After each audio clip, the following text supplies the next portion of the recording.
Laurent, Baptiste, bonjour. Bonjour. Bonjour. Dimanche 5 à 5 heures du matin, Alain Poncet s'en est allé. Donc on voulait lui rendre rapidement un hommage sur Savoie News en tant que partenaire fidèle. Laurent, que dire?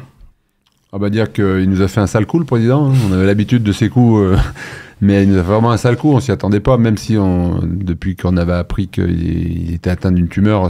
Voilà, depuis l'été dernier. Depuis l'été dernier. Voilà, tumeur au cerveau. Tumeur au cerveau, on se disait que, inéluctablement, on ne pensait pas que ça allait aller aussi vite. Et puis surtout qu'on l'avait vu vendredi il y a 15 jours. Et on avait fait plein de projets avec lui. On avait mis pas mal de choses en place. Il voulait monter à Paris pour aller voir, justement, il était président de l'Union des présidents de club. Donc voilà, il voulait monter. Et puis le jour au lendemain, moi, il m'appelle samedi dernier et il me dit écoute, je vais pas bien. Je lui dis t'as dû certainement prendre la grippe, un truc comme ça. Et c'est le dernier mot que j'ai dit avec lui. Donc voilà, c'est très triste pour nous. On s'était vu à la soirée du Hand au château de Tresserve. Déjà, on avait quelques inquiétudes. Oui, à cette soirée-là, voilà, son frère m'avait appelé en disant qu'il était en fin de vie et que voilà, ça allait arriver incessamment sous peu. Donc on s'y prépare, mais à partir du moment où ça arrive, après derrière, c'est terrible. Baptiste, t'es un peu un enfant du club. Hein. À 18 ans, tu es rentré dans le club en tant que joueur, formation, etc. Aujourd'hui, tu es le directeur sportif. Ça crée un électrochoc, j'imagine. C'est comme disait Laurent, on s'y attend pas. On peut pas se préparer à ce genre de choses. Effectivement, moi, il était président quand j'arrive au club en 2013 au centre de formation. Puis par la suite, contrat pro. Et il y a tout juste un an, dans les derniers échanges qu'on a suite au départ de Bertrand, c'était il y a un an tout pile, où il me dit que il pense à moi et que ça devrait être moi pour la suite. Donc très honoré de ça et j'étais très heureux qu'il m'appelle pour me dire ça. Donc non, c'est un choc, c'est assez dur et c'est compliqué en ce moment. Alors on va honorer son départ, si je puis dire. La date est fixée, on vous le donne aujourd'hui, c'est le 3 février au phare à 19h.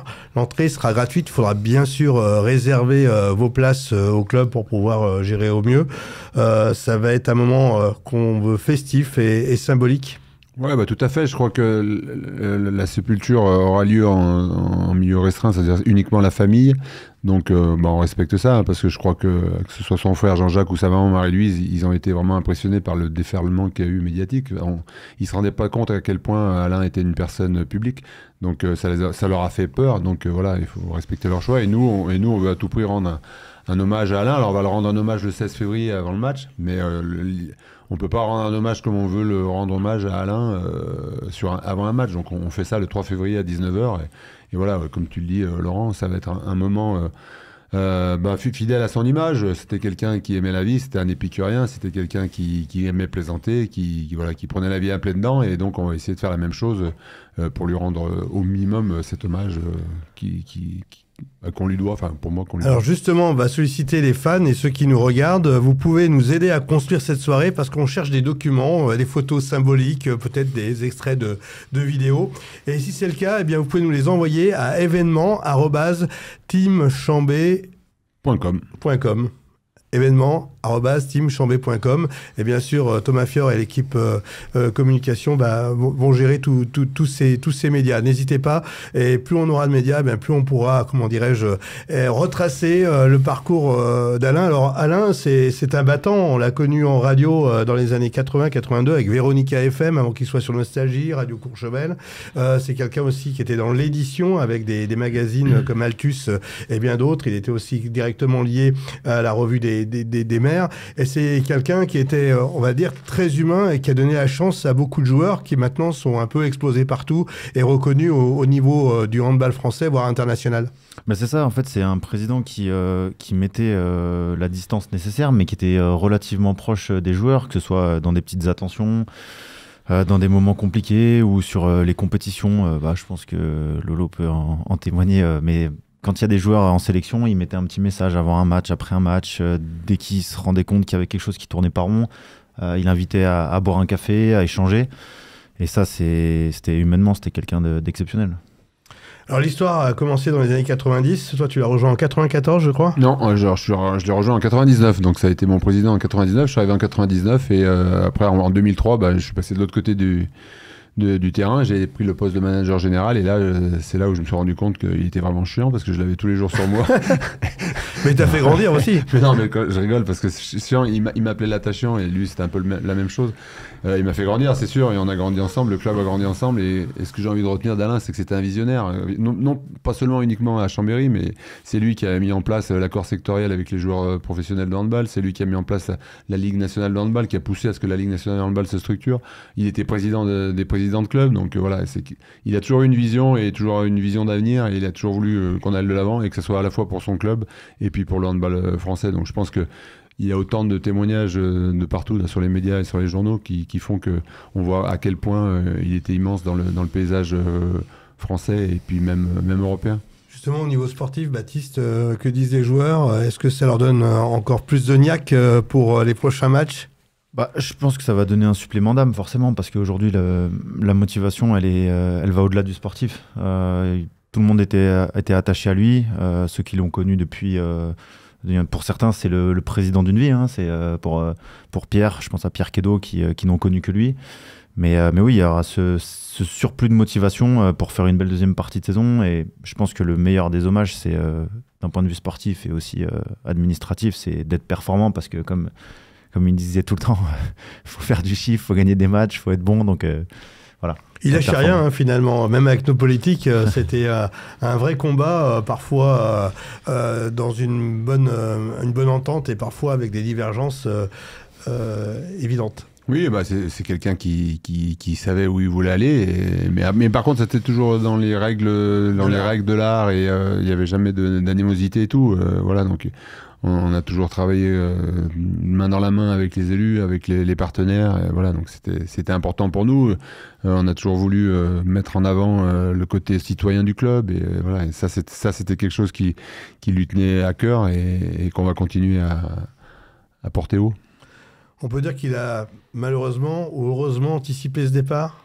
Oui, il avait tout. Alors, il l'a anticipé. Il pensait, je pense, pour l'avoir vu récemment, il pensait pas partir aussi vite, mais il avait tout mis en place justement pour que la suite continue. Donc voilà, maintenant dans les jours à venir, il va falloir régler quelques problèmes administratifs. Mais voilà, mais en fait, le club continue à tourner et il continuera à tourner encore pas mal d'années.